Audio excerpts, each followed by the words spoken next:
یہ جنازہ کون پڑھائے گا؟ لوگوں پر سناٹا چھا گیا۔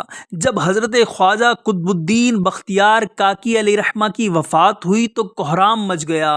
جنازہ تیار ہوا، ایک بڑے میدان میں لایا گیا۔ بے پناہ لوگ نماز جنازہ پڑھنے کے لیے آئے ہوئے تھے۔ انسانوں کا ایک سمندر تھا جو حد نگاہ تک نظر آتا تھا۔ جب جنازہ پڑھنے کا وقت آیا تو ایک آدمی آگے بڑھا اور کہنے لگا، میں حضرت خواجہ قطب الدین بختیار کاکی علیہ رحمہ کا وکیل ہوں۔ حضرت نے ایک وصیت کی تھی، میں اس مجمع تک وہ وصیت پہنچانا چاہتا ہوں۔ مجمع پر سناٹا چھا گیا۔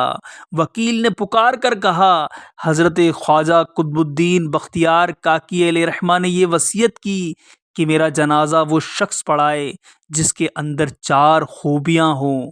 نمبر 1، زندگی میں اس کی تکبیر اولیٰ کبھی قضا نہ ہوئی ہو۔ نمبر 2، اس کی تہجد کی نماز کبھی قضا نہ ہوئی ہو۔ نمبر 3، اس نے غیر محرم پر کبھی بھی بری نظر نہ ڈالی ہو۔ نمبر 4، اتنا عبادت گزار ہو کہ اس نے عصر کی سنتیں بھی کبھی نہ چھوڑی ہوں۔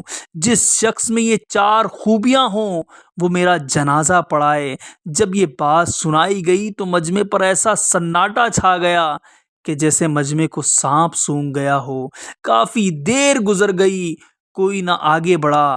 آخر کار ایک شخص روتے ہوئے حضرت خواجہ قطب الدین بختیار کاکی علیہ رحمہ کے جنازے کے قریب آئے، جنازے سے چادر اٹھائی اور کہا، حضرت آپ خود تو فوت ہو گئے مگر میرا راز فاش کر دیا۔